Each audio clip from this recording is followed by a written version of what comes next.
अब सबसे पहले हम ये सीखने वाले हैं कि प्रकाश वैद्युत उत्सर्जन क्या होता है। लेकिन प्रकाश वैद्युत उत्सर्जन से पहले हमें ये पता करना पड़ेगा कि मुक्त इलेक्ट्रॉन क्या होते हैं। तो धातुओं के बाह्यतम कोश में जो इलेक्ट्रॉन होते हैं उन पर नाभिक के द्वारा लगाया गया आकर्षण बल बहुत कम होता है। इतना कम होता है कि ये जो इलेक्ट्रॉन है वो धातु के अंदर कहीं भी घूम सकते हैं और यहां तक कि ये इलेक्ट्रॉन धातु से बाहर भी निकल कर आना चाहते हैं, लेकिन जैसे ही वो बाहर आने की कोशिश करते हैं धातु की सतह पर एक धनावेश उत्पन्न हो जाता है और फिर से एक आकर्षण बल की वजह से वो इलेक्ट्रॉन फिर से धातु से बंध जाता है। और यहां पर हम ये कह सकते हैं कि ये जो मुक्त इलेक्ट्रॉन है इनकी जो कुल ऊर्जा है वो हमेशा कैसी होती है, ऋणात्मक। ऐसा हम क्यों कह रहे हैं? क्योंकि अगर कोई भी चीज किसी दूसरी वस्तु से बंधी होती है एक आकर्षण बल के द्वारा, तो हम कह सकते हैं कि उसकी कुल ऊर्जा ऋणात्मक होती है। जैसे कि हमारी पृथ्वी सूर्य से बंधी हुई है तो हमारी पृथ्वी की कुल ऊर्जा ऋणात्मक है। हम पृथ्वी से बंधे हुए हैं तो हमारी कुल ऊर्जा भी ऋणात्मक है।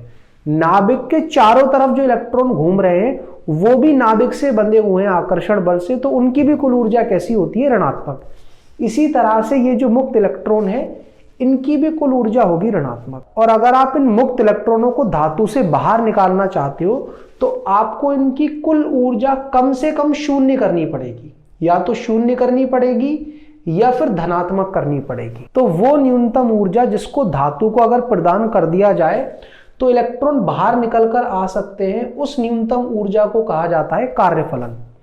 मतलब अगर मान लो किसी भी मुक्त इलेक्ट्रॉन की कुल ऊर्जा जो है वो -x है, तो बाहर से अगर आपने उसको +x ऊर्जा और प्रदान कर दी तो इस इलेक्ट्रॉन की जो कुल ऊर्जा है वो कितनी हो जाएगी, 0। और अब ये धातु से बाहर निकल आएगा। तो ये जो आपने ऊर्जा प्रदान की है +x, उसे हम क्या कहेंगे, इस धातु का कार्यफलन। और सबसे कम कार्यफलन जिस धातु का होता है उसका नाम है सीजियम, जिसे हम CS से निरूपित करते हैं और इसके कार्यफलन का मान होता है 2.14 इलेक्ट्रॉन वोल्ट। और सबसे अधिकतम जो कार्यफलन होता है वो प्लेटिनम का होता है जिसका मान होता है 5.65 इलेक्ट्रॉन वोल्ट। यहां आपको पता हो कि इलेक्ट्रॉन वोल्ट जो है वो ऊर्जा का मात्रक होता है और 1 इलेक्ट्रॉन वोल्ट के अंदर 1.6 गुणा 10⁻⁻19 जूल होते हैं। और किसी भी धातु को अगर हमने कार्यफलन या उससे अधिक ऊर्जा प्रदान की तो उस धातु की सतह से इलेक्ट्रॉन निकलने शुरू हो जाते हैं। इस घटना को हम कहते हैं इलेक्ट्रॉनिक उत्सर्जन। अब ये ऊर्जा उस धातु को किस तरह से प्रदान की जा रही है उसके बेसिस पर यह डिसाइड होता है कि ये जो इलेक्ट्रॉनिक उत्सर्जन है वो किस प्रकार का होगा। मान लीजिए हम किसी भी धातु को गर्म करना शुरू कर दें गैस पर रख करके, तो जैसे जैसे हम उस धातु को ऊष्मा प्रदान करेंगे तो ऊष्मा भी एक ऊर्जा का ही रूप होती है। तो इलेक्ट्रॉन जो निकल रहे होते हैं उन्हें हम कहते हैं तापीय इलेक्ट्रॉन, और ये जो इलेक्ट्रॉनिक उत्सर्जन की घटना है उसे हम कहते हैं तापीय उत्सर्जन। और जो दूसरे प्रकार का इलेक्ट्रॉनिक उत्सर्जन है उसे हम कहते हैं क्षेत्रीय उत्सर्जन। क्षेत्रीय उत्सर्जन में होता क्या है कि हम धातु के जो अणु हैं या कोई भी धातु है उसे एक बाह्य वैद्युत क्षेत्र में डाल देते हैं। अब जैसे जैसे इस वैद्युत क्षेत्र की तीव्रता को बढ़ाया जाता है, धनावेश पर वैद्युत क्षेत्र की दिशा में लगने वाला बल और इस धातु के अंदर जो मुक्त इलेक्ट्रॉन है उस पर वैद्युत क्षेत्र की विपरीत दिशा में लगने वाला बल, दोनों ही बढ़ते जाते हैं। और अंततः वैद्युत क्षेत्र का एक ऐसा मान आता है जिस पर धनावेश दाईं दिशा में चला जाता है और इलेक्ट्रॉन हमारे बाईं दिशा में जाकर के क्या होता है, धातु से अलग हो जाते हैं। इस इलेक्ट्रॉनिक उत्सर्जन को हम कहते हैं क्षेत्रीय उत्सर्जन। और जो इलेक्ट्रॉन्स निकल रहे होते हैं उन्हें हम कहते हैं क्षेत्रीय इलेक्ट्रॉन। और तीसरे प्रकार का जो इलेक्ट्रॉनिक उत्सर्जन है जो हमें पढ़ना है वो है प्रकाश वैद्युत उत्सर्जन। यही हमारा टॉपिक है। इसको ही समझने के लिए हमने ये सारी चीज समझी है कि मुक्त इलेक्ट्रॉन क्या होते हैं, कार्यफलन क्या होता है। तो ये जो प्रकाश वैद्युत उत्सर्जन की घटना है इसमें हम क्या करते हैं, धातु की सतह पर एक विशेष आवृत्ति का प्रकाश डालते हैं।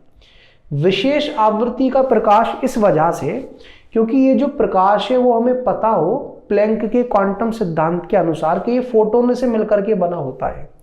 तो जैसे ही इसके अंदर जो फोटोन है उनमें से एक फोटोन की जो ऊर्जा है वो इस धातु का जो कार्यफलन है, इलेक्ट्रॉन को निकालने के लिए जो न्यूनतम ऊर्जा चाहिए, उससे ज्यादा ऊर्जा वाले फोटोन अगर इस पर डाल दिए जाएं या उसके बराबर ऊर्जा वाले फोटोन इस पर डाल दिए जाएं तो इस धातु की सतह से इलेक्ट्रॉन निकलने शुरू हो जाते हैं और ये घटना कहलाती है प्रकाश वैद्युत उत्सर्जन, क्योंकि इलेक्ट्रॉनों को निकालने के लिए प्रकाश का प्रयोग किया जा रहा है और ये जो इलेक्ट्रॉन है जो धातु की सतह से उत्सर्जित हो रहे हैं उन्हें हम कहते हैं प्रकाश इलेक्ट्रॉन। तो अब जो प्रश्न हमने सेलेक्ट किया है वो एनसीईआरटी के एक्सरसाइज का क्वेश्चन नंबर 9 है।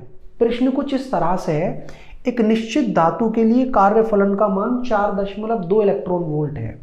क्या 330 नैनोमीटर के आपतित विकिरण के लिए या प्रकाश के लिए यह धातु प्रकाश वैद्युत उत्सर्जन करेगी? प्रकाश वैद्युत उत्सर्जन तो आपको पता ही होगा कि किसी भी धातु की सतह पर जब हम प्रकाश डालते हैं और प्रकाश डालने पर इलेक्ट्रॉनों का उत्सर्जन शुरू हो जाए तो ये घटना कहलाती है प्रकाश वैद्युत उत्सर्जन।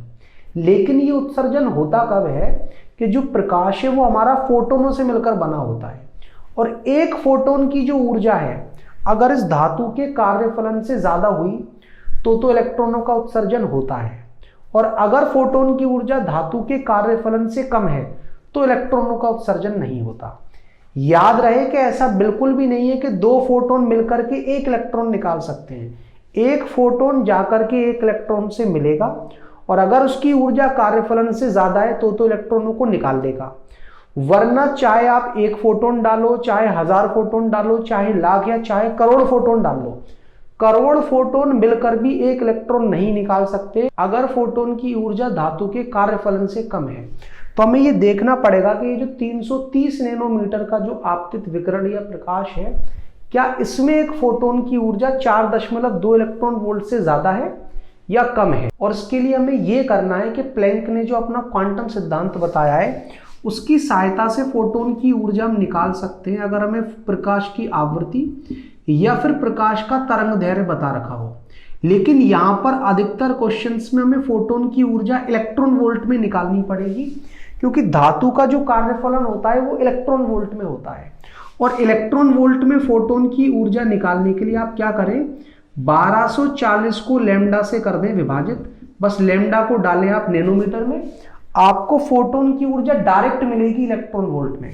तो 1240 को एज इट इज लिख देते हैं, लैम्डा हमारा किस में है, नैनोमीटर में ही है, 333 नैनोमीटर। आप क्या देखोगे 0 से 0 कट जाएगा और 33 का जब मैं इसमें विभाजन करूंगा तो ये लगभग आएगा 3.75 इलेक्ट्रॉन वोल्ट।